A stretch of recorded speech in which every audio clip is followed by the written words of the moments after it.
Саламатсыздар ма оқушылар? Қазақ тілі мен әдебиеті сабағын бастайық. Сабағымызды бастамас бұрын экранда қандай суреттер бейнеленген? Не көріп тұрмыз? Жақсы. Бүгінгі сабағымыздың тақырыбы қандай болмақ? Жарайсыздар. Бүгін мы начинаем новый раздел, и этот раздел называется «Казахстан қорықтары. Заповедники Казахстана». Сабақтың тақырыбы ең алғашқы қорықты білесің бе? Оқу мақсаты: тірек сөздер мәтіннің бастапқы бөлігін тыңдау арқылы тақырыпты және көтерілетін мәселені болжау. Балалар, ендеше сұрақтарға жауап беріп көрейік. Қорық деген не екен? Что такое заповедник? Қорықта не болады? Что есть в заповедниках? Қандай қорықтарды білесіңдер? Какие заповедники вы знаете? Сұрақтарға жауап бердіңіздер деген ойдамын. Ендеше ары қарай біз бүгін Ақсу-Жабағылы қорығы туралы айтатын боламыз. Ақсу-Жабағылы қорығы Талас алатауының солтүстік батыс бөлігін және Өгем жотасын алып жатқан Қазақстандағы тұңғыш қорық. Ақсу-Жабағылы қорығы 1926 жылы ұйымдастырылған. Ауданы 131,9 мың гектар. Онда 1404 өсімдіктің түрі бар, құстардың 239, бауырымен жорғалаушылардың 9, сүтқоректілердің 51, балықтардың 2 түрі бар екен. Ендеше бүгінгі сабағымыздың жаңа сөздерімен танысайық. Новые слова сегодняшнего урока. Повторяем и записываем новые слова в словарной тетрадь и запоминаем. Қорық, заповедник. Алуан, разносторонний, множество. Аң, құс, птицы, животные. Если прямой перевод сделать, аң – это звери, құс – это птицы. Так, Таутеке – горный козел. Суыр – сурок. Кесіртке – ящерица. Мекендейді – обитает. Шөлейт – полупустыня. Орман – густой лес. Так, дескриптор. Жаңа сөздерді қатыстырып, қатесіз 2 сөйлем құрасыздар. 2 балл. Составьте с новыми словами 2 предложения. Балл составляет 2. Так, правила сегодняшнего урока. Осы шақ. Осы шақ, как вы уже знаете, это настоящее время.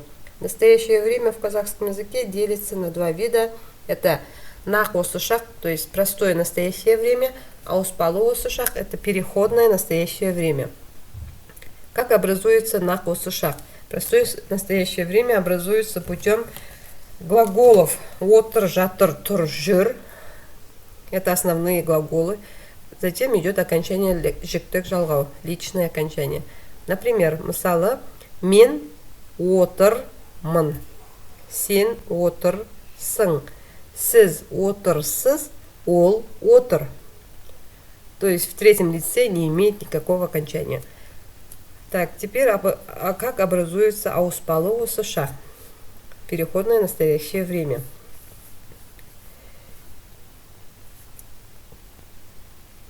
Так, переходное настоящее время образуется путем прибавления к основе глагола суффиксов ып, эп, п, а, е, и, затем личного окончания. Выбор суффиксов зависит от твердости или мягкости последнего слога слова, от его последнего звука, а также от лица и числа глагола. Аффиксы деепричастия можно выбрать так. Если основа глагола заканчивается согласной буквой, например, water, R у нас согласный, да? И слог твердый, значит, последний слог тр, и у нас твердый гласный, значит, слог тоже твердый. Значит, мы прибавляем суффикс а. Отра, затем идет окончание ман. Если слово заканчивается, опять же, на согласной кель, да, и слог мягкий, е у нас мягкий гласный. Значит, мы прибавляем суффикс е. Келе, значит, и дальше окончание жіктік жалғау тоже будет мягкое. Келесің. Если основа глагола заканчивается на гласный, жина, а же у нас гласный, да? И слог твердый, да? На, у нас же твердый гласный. Значит, идет суффикс и краткий. Жинай, сыз. В третьем лице имеет последнее какое? д личного окончания. Кель, е, д. В отличие от настоящего простого времени. Надеюсь, вам понятно. Теперь перейдем к тексту. Слушаем текст. Ақсу жабағылы қорығы, заповедник Ақсу жабағылы. Ақсу жабағылы Қазақстанның ең көне қорығы.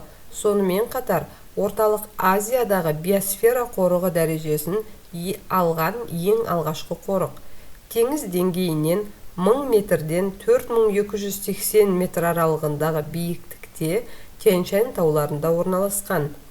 Қорық Ақсу және Жабағылы атты екі өзеннің арасында орналасқан. Ол 1926 жылы құрылған. Ақсу Жабағылы қорығы алуан түрлі өсімдіктер мен жануарлар, құстарға бай. Мұнда жеміс-жидек, альпі шалғыны, дәрілік өсімдіктер тағы басқасы өседі. Қорықтың символы грек қызғалдағы. Қызғалдақ, сарғалдақ алғаш Ақсу Жабағылыда өсірілген. Қорықтың таулы бөлігі мәңгілік мұздықтар. Ондағы түпсіз, көгілдір, мұздай тау көлдері айнадай шағылысады. Тік жартастардан сарқыралмалар ағады. Қорық аң құсқа бай. Онда таутеке, елік, марал, қар барысы, аю, борсық, суырлар мен құндыздар тағы басқа аңдар мекендейді. Гималай ұлары, кекілік, бүркіт, қарақұтан, бозторғай, сарыторғай, шымшық тағы басқа құстар өте көп. Сарыбауыр, кесіртке, жылан, құрбақалар мекендейді. Қорықтың ландшафтысы ерекше. Онда шөлейттер де, жазықтар да, аршалы ну ормандар да бар. Біз осындай қорықтарымызды қорғауымыз керек. Табиғатты қорғау біздің борышымыз. Жақсы балалар, ендеше тапсырмаларды орындауға кірсек, келесі сіздердің тапсырмаларыңыз, ол айтылым тапсырмасы, устное задание, 4-ші тапсырма, 122-ші бет. Мәтін мазмұны бойынша сұрақтарға жауап бер. 4-е задание, 122-я страница. Ответьте на вопросы по содержанию текста. Қазақстандағы қандай қорықпен таныс болдың? С каким заповедником ты ознакомился в Казахстане? Ол қай аумақта орналасқан? Где он находится, расположен?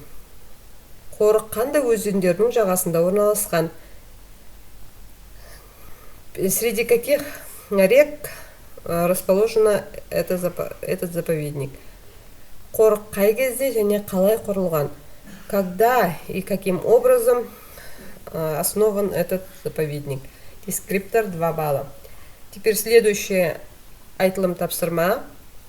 3-ші тапсырма, 122-ші бет. Қою әріппен берілген етістіктер қай мезгілді білдіретінін анықта. Расскажите, какое время определяет глаголы, которые выделены жирным шрифтом. Например, первое предложение. Алуан түрлі өсімдік өседі. Где глагол? Өседі, да? В каком времени? Ауыспалы осы шақ. Почему? Потому что основа глагола өс. Затем идет суффикс е. Потом идет окончание жіктік жалғау. В третьем лице. Значит, это ауыспалы осы шақ. Теперь дескриптор 2 балла. Как вы уже знаете, мы устные задания отправляем по голосовому сообщению.